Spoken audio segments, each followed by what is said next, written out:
I made it home alive. September 8th. I was assaulted by my ex-boyfriend. The assault lasted for hours, and I thought he would kill me. This wasn't the first time, but it was the worst time. Usually he just shoved me a little, or backed me into a corner and said mean things. Once, he pushed me down the stairs and I couldn't walk for almost 2 weeks. But that day, I truly feared him. He threw me to the floor multiple times, causing me to hit my head and cut my fingers. When I tried to get up again, he grabbed me by the throat and slammed me backwards into the bed. He pushed me hard into the mattress and spit in my face. When I finally got past him and got downstairs, he threw laundry soap all over me and I fell hard, injuring my knee and arm. After I crawled back up the stairs, he started smashing my frying pan into the walls and held it over me, as if he was debating whether to kill me.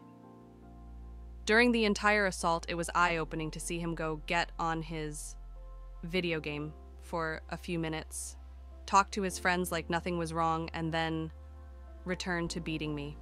It was that day I realized I had to get out. It was getting worse and fast. Monday, when I went into work, my coworkers noticed the bruises and helped me see I was not exaggerating like he told me. I don't just bruise easy. I decided to take the biggest risk I could have and go with him on a trip to our home state. A close family member had passed away, and he was adamant I not stay behind. I begged him to allow me to see a dying family member, and as an apology, he finally agreed to take me. To explain why I had brought so much luggage, I told him I wanted to give my dying family member these sentimental items. Thankfully, he did not question or look into my bags, because I had actually packed everything I own into 3 bags.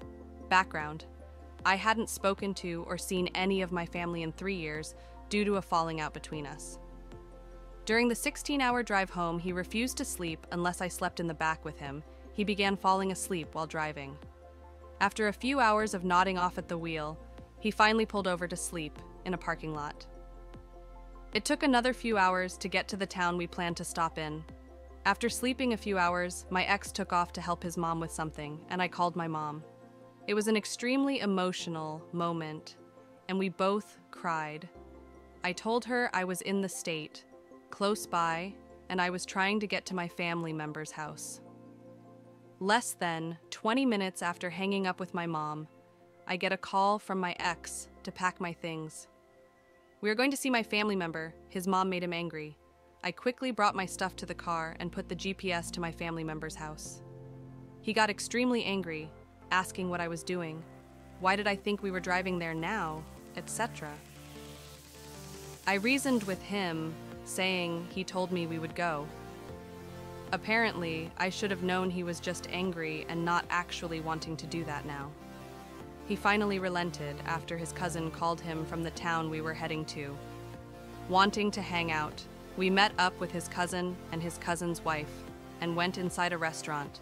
My ex went back out to the car to make a phone call almost immediately, and I took a huge chance by telling his cousin and his cousin's wife.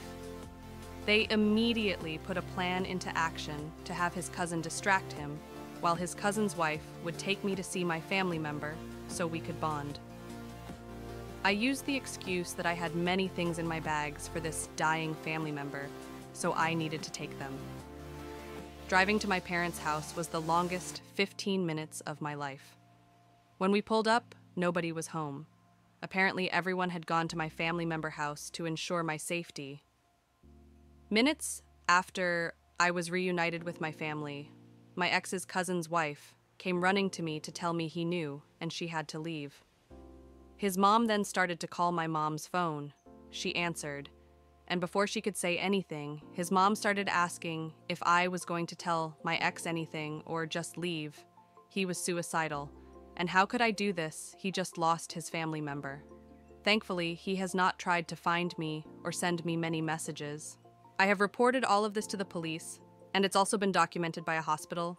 I am safe.